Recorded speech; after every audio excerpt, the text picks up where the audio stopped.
दोस्तों सोचो एक ऐसी नगरी जहां रंग बिरंगे महल खड़े हैं, बाजारों में लोगों की भीड़ है, मंदिरों की घंटियों की आवाज़ गूंज रही है, लेकिन कुछ ही पलों बाद सब कुछ शांत हो जाता है। ना आवाज़, ना लोग, ना शहर, सिर्फ ज़मीन के नीचे दबे हुए खोखले अवशेष।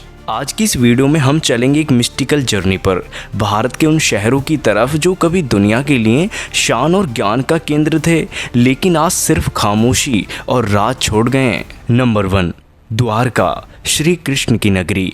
महाभारत के अनुसार जब श्री कृष्ण ने कंस को मारा और मथुरा को छोड़ना पड़ा, तब उन्होंने एक नए शहर की स्थापना की, द्वारका। ये गुजरात के समुद्र के किनारे स्थित था, एक गोल्डन सिटी जहां बड़े बड़े महल, मंदिर और समृद्ध बाजार हुआ करते थे। लेकिन ये शहर हमेशा के लिए नहीं था। कहा जाता है कि महाभारत युद्ध के बाद द्वारका के लोगों में आपस में लड़ाई शुरू हो गई।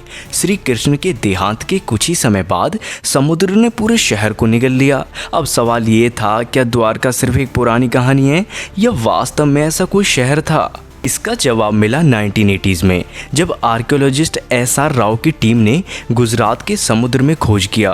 पानी के अंदर उन्हें स्टोन वॉल्स, पिलर, एंकर्स और पुराने आर्टिफैक्ट्स मिले। रेडियो कार्बन डेटिंग से पता चला कि कुछ चीज़ें 9000 साल पुरानी हैं। आज भी द्वारका गुजरात में एक पिलग्रिमेज साइट है जहां लाखों भक्त आते हैं, लेकिन असली राज समुद्र के नीचे छुपा है, वही शहर जो कभी श्री कृष्ण के नाम से जाना जाता था। नंबर 2, विजयनगर, हम्पी की खोई हुई दुनिया। विजयनगर एम्पायर की कैपिटल हम्पी एक समय पर एशिया के सबसे बड़े और समृद्ध शहरों में शुमार होती थी। हिस्टोरिकल रिकॉर्ड के हिसाब से यहाँ की पॉपुलेशन 5 लाख से भी ज़्यादा थी। इस शहर की पहचान थी उसके बाजार, जहाँ सोना, चांदी और डायमंड्स ओपनली बिकते थे। फॉरेन ट्रैवलर्स जैसे कि डोमिंगो पेस और अब्दुल रजाक ने अपने लेखों में लिखा कि हम्पी की सड़कों पर महल, मंदिर, बाजार और कला संस्कृति ऐसे थी जैसे किसी सपने का राज्य हो। 1565 में हुई बैटल ऑफ तलीकोटा ने विजयनगर को तबाह कर दिया। डेक्कन सल्तनत के साथ हुई इस युद्ध में विजयनगर एम्पायर हार गया और शहर को लूटकर अग्नि में जला दिया। नंबर 3, लोथल, इंडस वैली की खोई हुई नगरी। लोथल गुजरात के भाल प्रदेश में स्थित था और इसका मतलब ही है माउंट ऑफ द डेड। ये लगभग 2400 BC में बसाया गया था। सबसे हैरानी की बात यह है कि यहाँ के आर्कियोलॉजिस्ट को मिला एक डॉक यार्ड, जिसे दुनिया का सबसे पुराना डॉक यार्ड माना जाता है। सोचिए 4000 साल पहले ही यहाँ के लोग शिप्स बनाते और ट्रेड करते थे। मिडिल ईस्ट और अफ्रीका तक का समुद्री व्यापार होता था। लेकिन आखिर हुआ क्या? लोथल एक समय के बाद फ्लड्स और नेचुरल क्लाइमेटीज की वजह से ख़त्म हो गया। नदियों के रूट बदलने की वजह से यहाँ का ट्रेड रुक गया और शहर धीरे धीरे वीरान हो गया। यार आज यहाँ सिर्फ खोखले खंडर बचे हैं, मिट्टी की दीवारें, टूटे हुए घर और वो डॉक यार्ड जहाँ कभी दुनिया भर के शिप्स आते होंगे। नंबर 4, फतेहपुर सीकरी, अकबर की खोई हुई राजधानी। 1569 के आसपास अकबर ने आगरा के पास एक नए शहर की स्थापना की।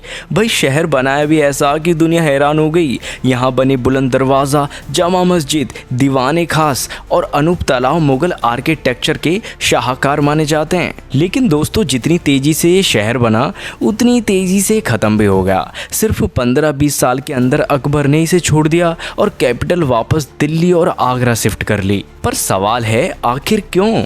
कुछ हिस्टोरियंस कहते हैं कि पानी की कमी थी। फतेहपुर सीकरी एक ड्राई एरिया में था जहां बड़े शहर को चलाने के लिए रिसोर्सेज अवेलेबल नहीं थे।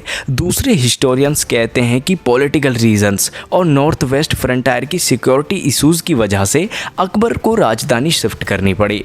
जो भी सच हो, एक बात पक्की है, एक शहर जो मुगल शान और ताकत का सिंबल था, वो कुछ ही दिनों में खामोशी का समुद्र बन गया।